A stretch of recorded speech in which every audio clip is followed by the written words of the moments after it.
Halo semuanya, selamat datang di Pop-Talk, podcast edisi spesial mahasiswa baru teknologi sains data.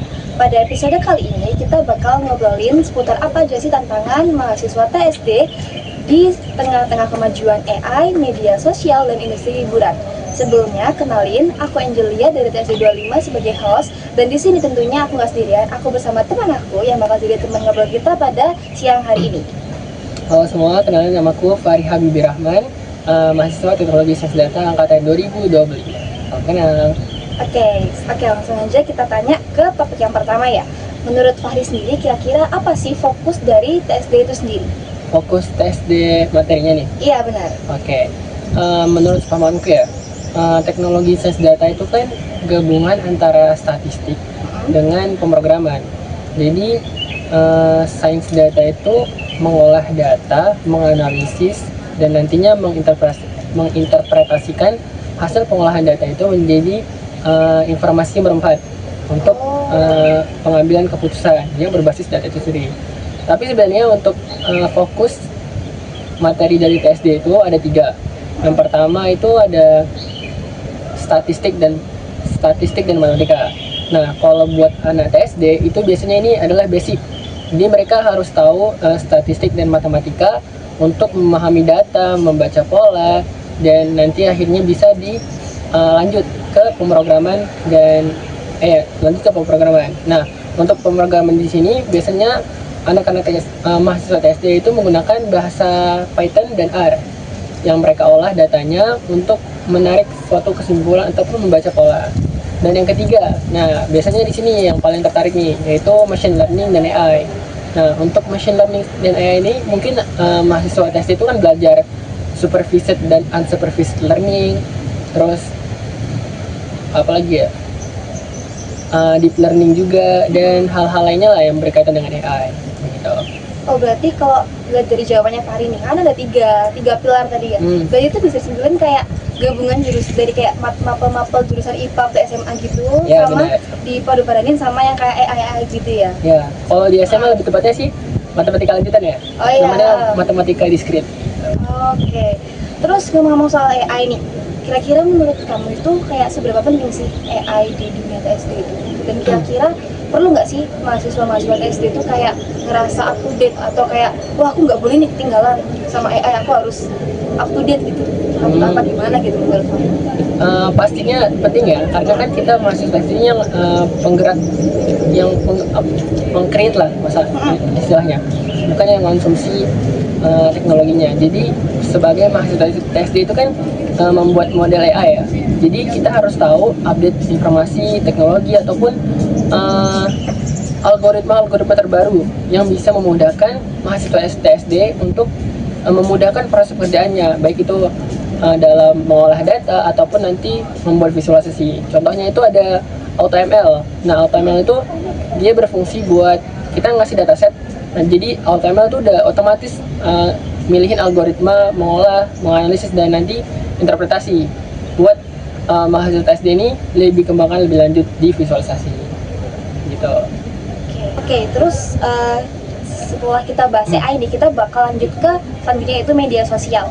Sekarang kan banyak banget ya platform media sosial yang kayak nyebarin tentang ilmu sains data gitu-gitu. Jadi kayak buat teman-teman yang mungkin sebelumnya belum pernah kena ilmu sains data itu bisa belajar dari media sosial. Nah, menurut kamu itu kayak itu malah jadi semacam hal yang bisa ngedistraksi cara belajar kamu dalam akademis, apa bisa menjadi motivasi kamu buat kayak makin memperdalam ilmu sains data? Ilmu yang diajarin di media sosial terkait sains data ya? Iya, benar. Kalau menurut aku ya, sebenarnya itu bagus-bagus aja, tetapi mahasiswa TSD sendiri itu perlu dipahamin bahwa yang ditampilkan atau diberikan di sosial media itu biasanya hanya permukaannya saja. Jadi tetap mahasiswa TSD itu ya mereka tahu misal supervised dan unsupervised itu gimana contohnya. Terus machine learning itu gimana, hubungan machine learning, deep learning, AI itu gimana, yaitu masih tahu. Tapi mereka tidak hanya mengonsumsi permukaannya saja. Jadi biar nggak salah kaprah lah intinya gitu. Jadi setelah tahu di media sosial tuh ya memperdalam lagi dengan membaca modul kah, atau jurnal, ataupun bootcamp yang udah disediain di banyak di media di internet lah. Oke, tapi aku mau nanya dong, perbandingan misal kayak antara materi yang disampaikan lewat medsos sama kayak misal dalam hal akademis kayak misal di kampus-kampus gitu ya. Itu kira-kira kayak secara pemahaman menurut kamu sendiri itu lebih gampang dipahami yang mana? Nah, kalau untuk gampang lebih dipahamin, tentu saja jawabannya ada di medsos.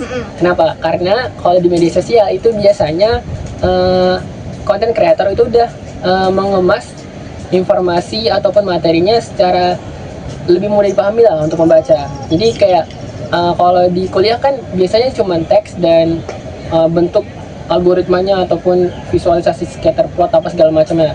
Itu kan bagi kita kan mungkin ya maba itu kan masih nggak familiar lah istilahnya. Jadi kalau di media sosial tuh kayak lebih mudah dipahamin, dan itulah bisa menjadi bahan bakar buat memperdalam ilmu sains data. Begitu. Oke. Lanjut ke selanjutnya. Di sosmed kan juga sering tuh ya kayak content creator ada yang kamu mention, itu yang kayak mereka tuh nyebarin tentang kehidupan mereka setelah mereka mengenal ilmu sains data, kayak tentang pekerjaan-pekerjaannya mereka. Terus kan kadang kan kayak di anak-anak muda ini banyak kayak tertarik, aku pingin deh belajar ini biar aku bisa sedikit mereka. Nah, menurut kamu ini tuh bisa jadi peluang besar buat kerja ke depannya, atau malah menjadi suatu hal yang realitanya kurang bisa dibuktikan kayak gitu? Kalau dilihat secara realistis ya, ilmu sains data itu kan luas ya, dan memang tiap orang tuh punya preferensi masing-masing. Tapi kita tahu kalau sekarang tuh lagi zamannya booming sains data, karena sains data itu kan profesi yang lagi tren ya sekarang. Orang makin aware kalau data itu jadi aset bagi perusahaan. Makanya banyak anak-anak muda yang tertarik untuk mendalami sains data. Tapi perlu dipahamin bahwa untuk menjadi kaya dari sains data itu tidak seperti yang ada di media sosial. Karena yang di media sosial biasanya hasil dari orang yang sudah sukses. Misal dia punya bisnis dengan dan menerapkan ilmu sains data, dan bisnisnya itu berkembang akibat dari sains data sendiri. Begitu. Jadi kalau dianggap sebagai peluang, tentu saja ini berpeluang besar karena perusahaan itu sekarang udah mulai sadar bahwa data itu aset. Jadi bagi orang yang bisa mengolah data dan bisa membantu perusahaan itu untuk berkembang lebih lanjut, otomatis kan perusahaan itu pasti nyari nih orang-orang yang bisa mengolah data, analisis, dan nantinya mereka bisa jadi bahan keputusan lah buat para decision maker gitu, kayak pemangku kepentingan lah yang nanti berdampak ke bisnisnya gitu. Oke, berarti intinya kesimpulannya adalah peluangnya ITS di masa depan ini besar banget ya?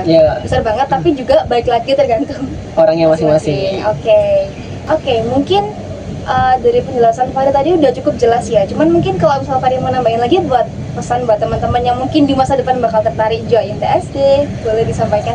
Oke, ini pesan ya buat teman-teman adik-adik SMA yang mau mendalami sains data, terutama memasuki dunia perkuliahan.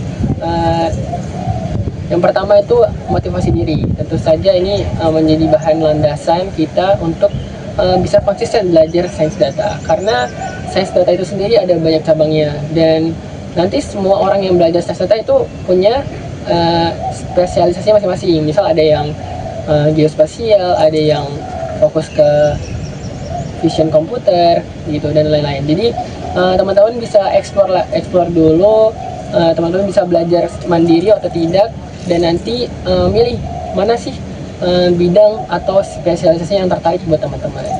Jadi buat teman-teman semangat aja belajarnya.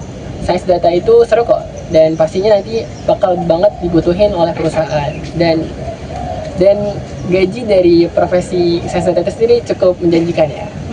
Mungkin itu aja pesan dari aku. Oke, thank you Fari. Oke, mungkin buat edisi Pop-Talk kali ini dari kita berdua cukup sekian.